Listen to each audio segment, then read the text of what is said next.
Hi, everyone, and welcome back on the Sales Strategist podcast. Today, we will talk about a pretty different subject, which has a lot of, let's say, overlaps with the selling world, which is basically selling too. And we will talk about pricing, and we will talk about pricing with Danilo Zatta, which is one of the, let's say, most important subject matter experts on the topic. In terms of pricing, top line excellence at the worldwide level. So, just to give you a little bit of an introduction on him, and then he will introduce himself. He has been considered by Financial Times like one of the most, let's say, important minds of the pricing at the worldwide level, one of the top 5 pricing thought leaders on LinkedIn, and also for Il Sole 24 Ore, which is a well-known magazine in Italy, which makes me really proud of.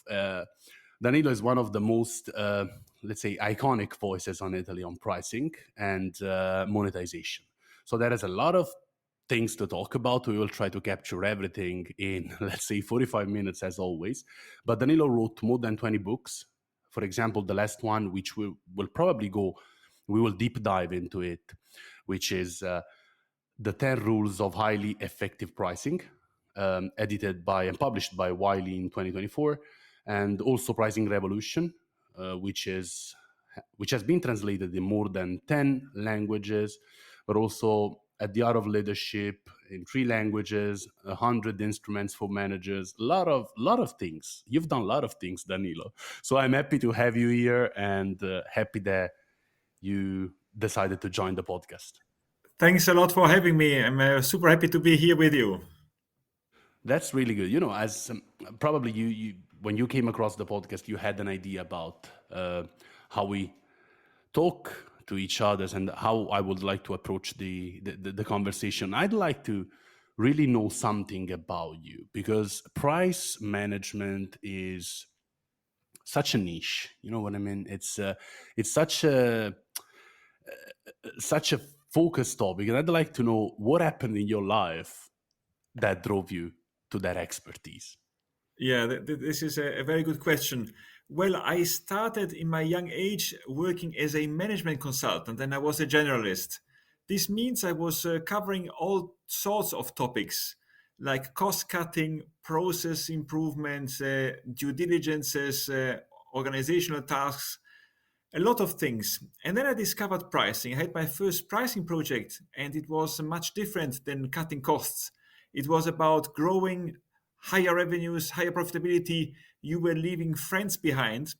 It's on the so-called sunny side of consulting. You just do things that are nice, that bring companies ahead, and so really enjoyable things. And this is the reason why I developed this passion.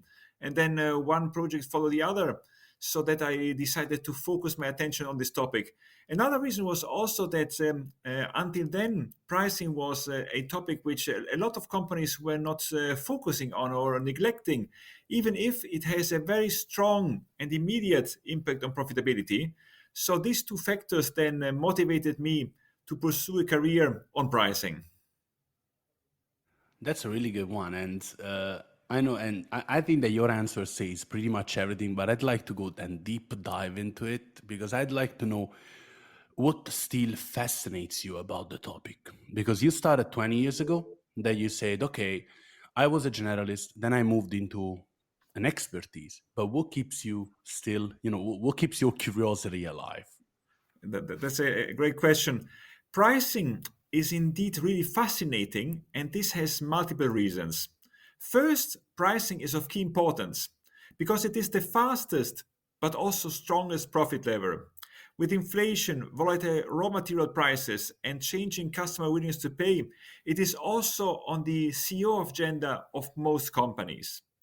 Second, it's also great that, for example, with psychological pricing, you can influence customer choices. One example is that you can steer customer preferences with psychological pricing. Research around behavioral sciences even won the Nobel Prize, and a lot can be applied to pricing on this. See the example of anchor prices. In the case you introduce a very high reference price, which creates an impression that other prices are more convenient, you can then really guide customer preferences. Imagine you sell two bottles of wine in a supermarket, and an average customer comes and wants to shop. With a normal customer, I mean no wine experts. One bottle costs $5 and the other $3. Empirical studies show that 80% of the shoppers will buy the cheaper wine to avoid a wrong price decision, and only 20% will buy the bottle that is more expensive, the one for 5. If, however, you want to sell more of the expensive wine without reducing the price or without costly promotions, what you can do is to use psychological pricing. You can introduce an anchor price. This means next to the bottles of $5 and $3, you now offer one for $10. Like this, the situation changes. Customer will probably not buy the most expensive bottle, but will think that a bottle for $3 is too cheap and not good enough. Now 50% of the shoppers buy the bottle for $5, 10% the one for 10, and 40% the one for $3. The bottle that before was chosen by 20% of the shoppers now sells more than twice as much. This is the magic that pricing can do, and this is what fascinates me about pricing. So basically, and thanks for the answer. So, because you touched a few points which are really interesting and overlap also with my job, I think that what I found in your answer is that you're fascinated about the human being. So, about the psychology, about what drives our choices, and decision making is one of my main area of interest too. But and you touched about psychology, behavioral pricing too, and I'd like to go deep dive into this. A few weeks ago, I had Usman Sheikh, which is a founder of a company which has a sales acceleration platform. So it's Gen AI. So I usually talk about Gen AI, and I will talk about Gen AI with you too. So I want to know pretty forward question. So how effective is behavioral psychology in pricing? First, and second, how these advancement in technology and Gen AI can support this area of expertise. This is another great question. Well, what was discovered by the different studies that also won Nobel Prizes and where you find books that are bestsellers on a global level are that customers and consumers, both in B2B and B2C, are irrational. So with pricing, you can help them figuring out what are their preferences and what are the best choices for them. And you can also make sure that you maximize profitability. So there is a win-win for both companies and customers. And then technology comes into play, offering a lot of opportunities that until the recent past were not there. So you have Gen AI, you have AI-based pricing, you have a lot of technological opportunities that, for example, accelerate understanding what is the best price that you could apply, or what is the maximum discount that you need to sell a product or service. So a lot of companies are now thinking, how can we use these technologies to avoid wasting money, for example, providing too high discounts? And this is one of the solutions that I'm introducing into companies, namely understanding how can we optimize discounting, how can we give the discount that is necessary to sell, but not more, where we would lose profitability.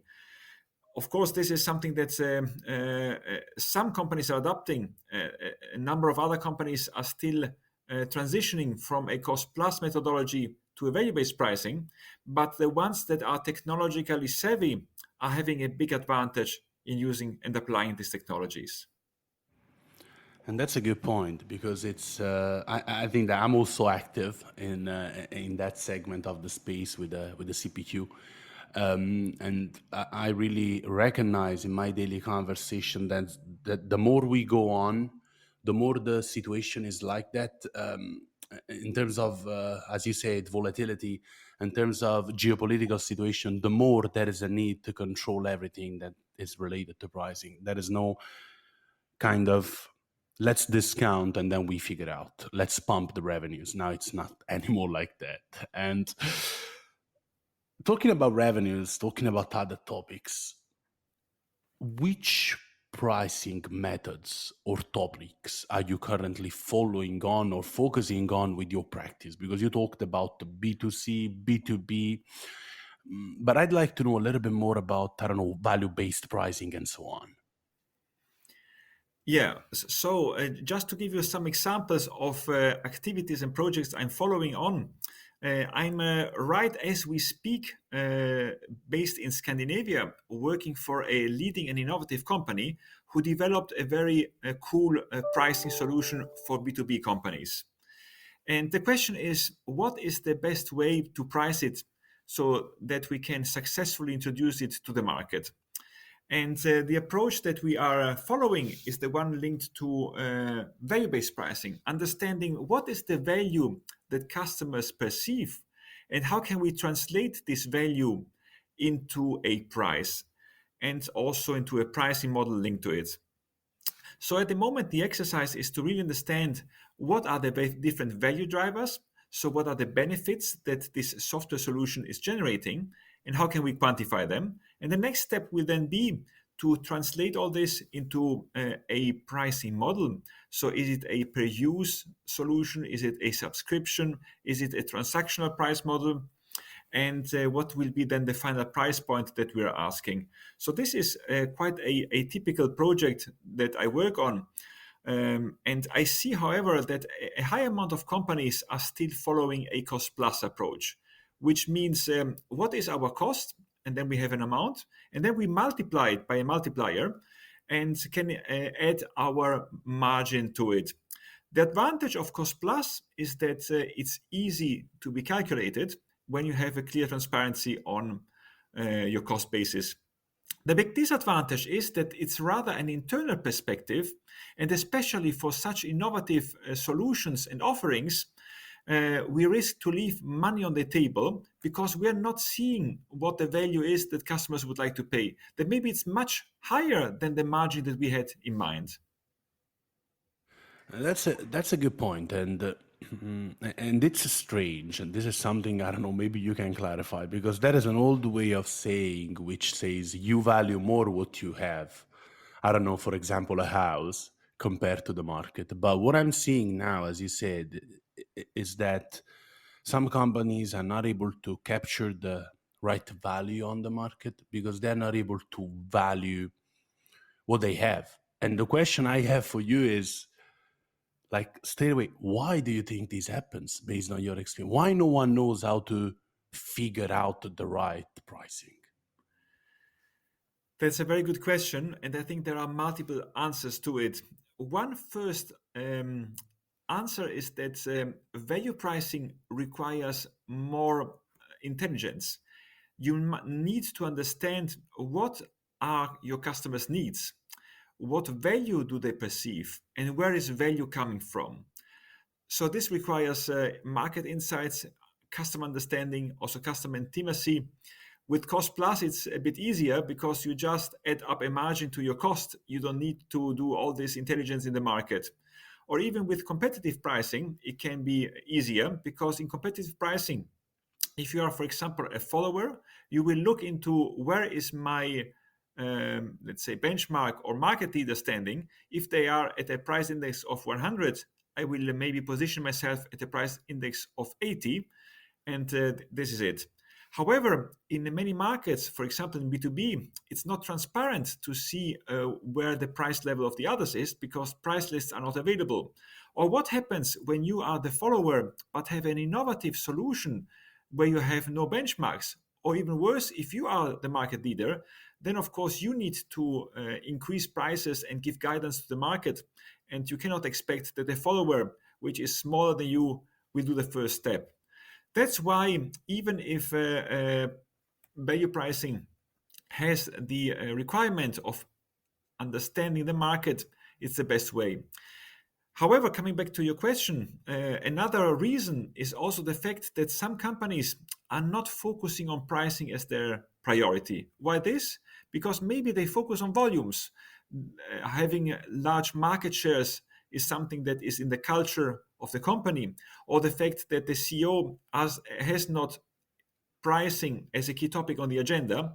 All these elements will then lead that pricing is not optimized. However, we all know that there are only three profit drivers, which is price time volume, which is revenues minus cost. So if you are neglecting pricing, which is the strongest and quickest price lever, then you will miss something. And thanks for the answer. And I see a few words, a few concepts I found in your book. And so this is why I'd like to shift to your book now. Um, because you, as I said at the beginning, you recently published through P- Pricing Revolution. So how the world of pricing will change our way of seeing the world, buying online and offline. Probably I'm not translating the title correctly because I read it in Italian. Sorry to my audience, but and I'd like to really to give us a little bit of an overview of this book because when I read the book, I had a clear understanding of everything at, I mean, not as a subject matter expert, but in a language that I could understand.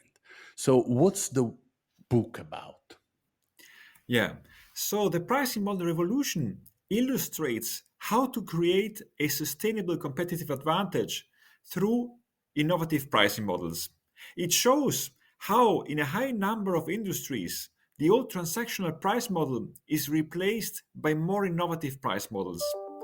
The old transactional pricing world was the following: you sold a product saying, "Give me so many dollars, and I will give you and transfer to you the property of the good." One example is the automotive industry. In the past, you would pay X dollars to buy a car and then you would get it and own it. Today, many car producers do not sell you the car any longer. Volvo, for example, intends to sell more than 50% of the cars via subscriptions, where clients just uses the car without owning it. Like this, Volvo owns the car and the relationship with the client and can upsell and cross-sell along all the customer life cycle more cars and services. This monetization model is superior to the transactional one exactly for these reasons. NIO, another car producer from China, is not even willing to sell the cars any longer. When they entered Europe, they said you can only have it via a subscription model. Again, following the thought of selling you other services along your life cycle and owning the relationship to the customer. And thanks for the answer. So, we're pretty much into the domain of innovative pricing. So, how you adjust the pricing according to not only the needs, but also the changing behaviors of the people. Because I mean, I understood about Volvo, but it's all about a use case which overlaps with our buying behaviors, like probably being even more liquid, now wanting to own things more, let's say, subscription based because we perceive everything. And I'd like to deep dive into the innovative pricing with you because, as you know, I love examples. So, if you can give me another few examples about how companies can really build competitive advantage through innovative pricing. Yeah, sure. And let me quote then other examples taken from the book. And there are really a lot of examples. This is one of my favorite examples. It's one of a comedy theater. Imagine that you are the CEO of this comedy theater. What you sell are fun comedies. So spectators come, they pay an entrance ticket, for example, $35, and then they enjoy the show. Suddenly, however, taxes on theater prices are increased. Also, your prices increase. Spectators stay away. You lose revenues. You start generating losses. The risk is that you are going out of business. However, the quality of your comedies did not change. They still provide a lot of value as they entertain spectators who laugh and enjoy the shows. So the problem is the price model, it's not your service offering. So the question is, how can you change the current situation? How can you make sure you become profitable again by finding a smart new price model? So here the solution found by this theater, they introduced a pay per laugh. This means they fitted all seats with facial recognition devices who could track and see if spectators are laughing. For each laugh, they would pay 30 euro cents, and at the end of the show, they would pay a maximum of 24 euros. This was an amazing innovation in terms of pricing model. They were able to attract a massive amount of spectators and boost their revenues. And they have already also been copied by another amount of pricing theaters. And there is a super cool video that you can find on YouTube where this case is shown. So I really recommend to watch this video because it's really very, very nice. That's a good point, and I will also add it to the newsletter, but also when I publish it on social media and so on. So it seems to me that pricing is a creativity effort. For example, the pay for love, and it's pretty strange, because everyone believes that pricing is numbers, that's it, while indeed we have a pay for love example, which is a creativity solution. So, and overlaps with the human being behavior, as we said before, because people go there and pay as much as they love. And which also guarantees the customer that he pays for what he gets for the value he gets. So we come back to the value pricing. Another question to deep dive into this is if you can tell me another few words about why it's so important to deep dive into these new models of pricing according to the age we are living, and according to the needs of the people. Yeah, another very good question. So, pricing is so important and really key because there are only three profit levers: price, volume, and cost. And if you do some math, if you look at them, you will discover that of these three, pricing is not only the strongest, but also the quickest lever. Still, pricing is often neglected. However, studies show that companies focusing on pricing and using innovative top-line strategies to their advantage are the ones who realize above average profits. This is the reason why pricing is of key importance. And you will find a lot of examples in the book that show how many companies across industries, across geographies, innovating pricing, as just we described in the example of the comedy theater, are really creating the new source of competitive advantage for them, making sure that they can prosper, have above average profitability, that they can then invest in their corporation to continue developing the service offering and servicing the needs of their customers. That's good. That you said a lot of other examples, and you know that I'm fascinated about examples. But let's focus on software as a service example because I work in that industry, and the first question that comes to my mind is, which company do you think have changed their pricing model according to the innovative pricing reasons and value-based pricing reasons that we're talking about? What did they change? What worked? And what other companies can copy? Because now these strategies are out. That's a very good question. The company that I love most in this environment and also their, let's say, story is Adobe. We all know Adobe from PDF Writer and many other solutions that they're offering. In the past, and I was also a client and user of them, they were selling you the property of their solution, of their software. So I still recall buying their disks and floppies, and you would have the program, you would install it on your PC. It was a typical transactional model. Here are so many dollars, give me your software. And then at some point, the management of the company said, we shall change our pricing model. And the shareholders then were panicking. They said, what? We are so profitable, we are so successful. Are we not risking everything by changing our pricing model? And then over a period of a couple of years, they were introducing a new subscription model where you would not get any longer the ownership of the software, but just a subscription. And they were also offering still the ownership of the software just to avoid putting everything at risk. and gradually shifted the customers from one model to the other. What happened then was amazing. The company is now much more profitable and much larger than before. It was a boost for their profitability. And one of the reasons is that with this new subscription model, they are owning the relationship with customers. They can cross sell, they can upsell, they can get in touch with them. So, a lot of advantages that this new innovative pricing model is delivering. And then you see that this inspired a lot of other companies from other industries.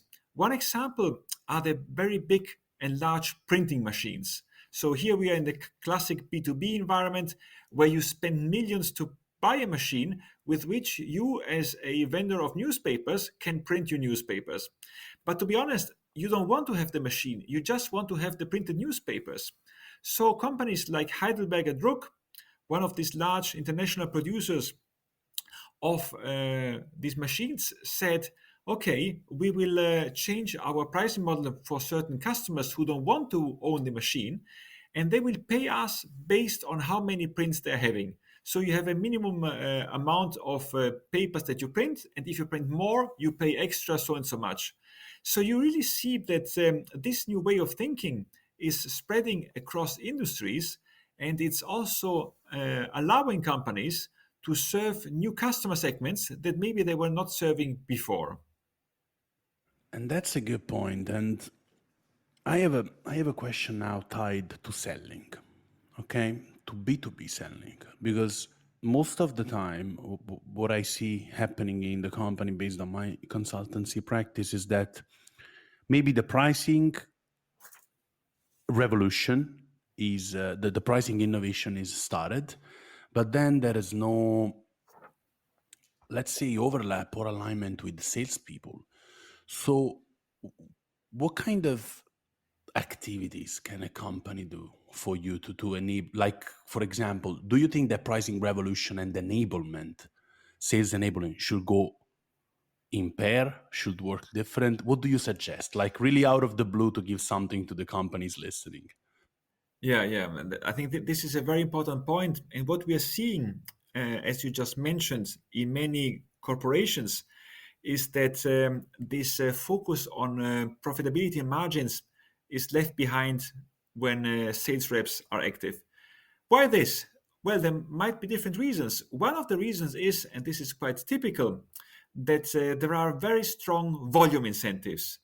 And of course, if there is a big volume incentive and the margin incentives are missing, then sales reps will do all they can to reach their volume targets, also lowering prices, increasing discounts. So in this kind of cases, there is different things you can do. First, you can of course work on incentives.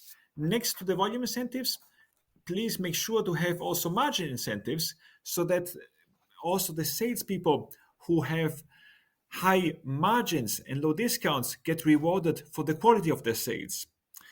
Another area is also to enable the sales reps to sell value, which means introducing value selling trainings that help also seasoned sales reps to refresh the best techniques and approaches to sell the value and not the discount.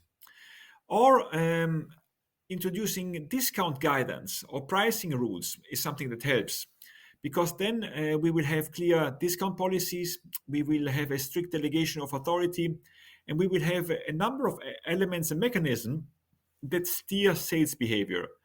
So these are just three examples that would be very beneficial in making sure that we are shifting from a volume mind to a value mind. And thanks for the answer. And this is really important because I find a lot of overlaps with my everyday work, with the work I do with the companies I support. Basically, everyone is looking for a big, giant deal. But then my answer is, okay, but at what cost? Because most of the companies want to have this all you can eat deal where you cut, I don't know, 95%, 90% of profit. You show up on the stage at the end of the year, and then your deal looks unprofitable on several reasons, licenses, people allocated, and so on. And so this is really important, like value selling, but also shifting the mentality sometimes helps. I don't know. who said that a big deal is better than two medium deals split over 1 year with a higher margin. I mean, it's easier to work in that way. By the way, thank you for your answers, and I really appreciate that these are really focused and give the audience an insight. So I'd like really not to steal the content of your job, but I have one last question, okay? Because what I found in pricing in your book is that you give advices, like really do this, do that, which is really something that most of the authors don't do anymore. Some of them, I don't know, want to sell something, some other services. And while you give the guide so people can start doing the things on their own. My question for you is if you can draw, for example, a step by step model which allows company to instill, to start a pricing innovation or revolution, so a new model of pricing. And I don't know, if you want to add another example, happy to hear it. Of course, well, there are different steps you can follow in this case.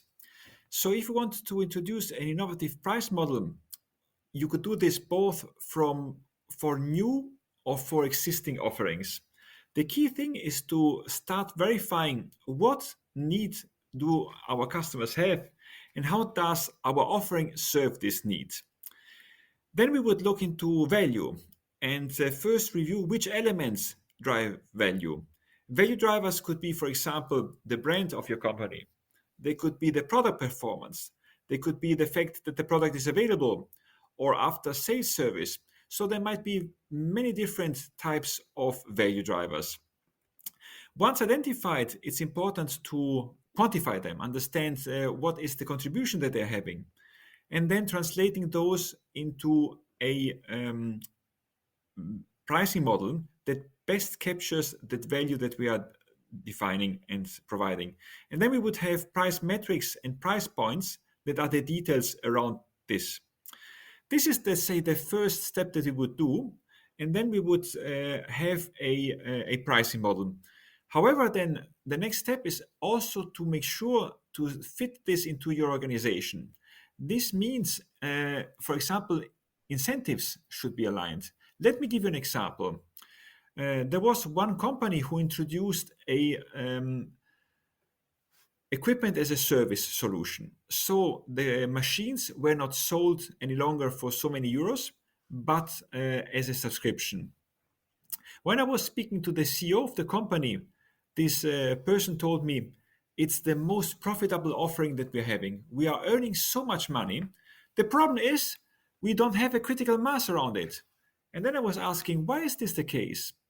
And then after a number of analyses and reviews, we discovered that the incentive models were not aligned, which means sales reps were still pushing to sell the machine for so many euros in a transactional way rather than a subscription or equipment as a service, simply because with the transactional sale they would get immediately a significant sales incentive, and with the other model they would get tiny incentives over a longer period of time, which they found less interesting. So this also shows the importance of making sure when you have a new solution, fit it into your organization and make sure that everything is aligned.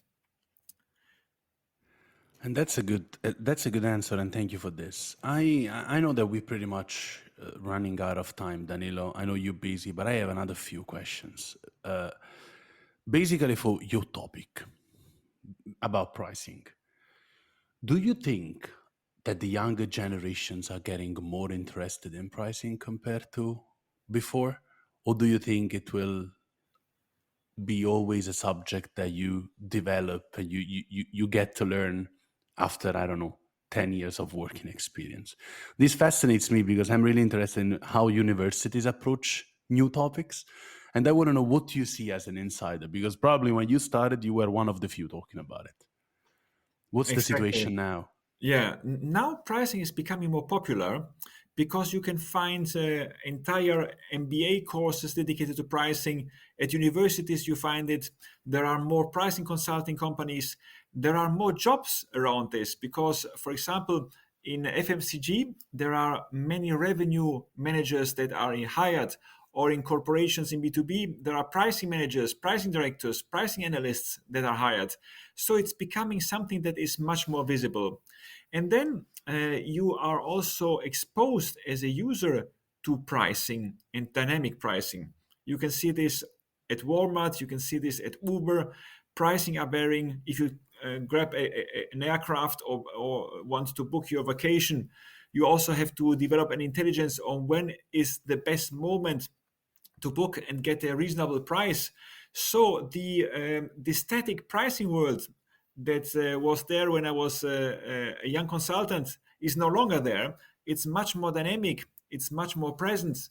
There are much more job opportunities. So I think all these factors, also the present at university, will trigger more interest and more enthusiasm also with the young generations around pricing.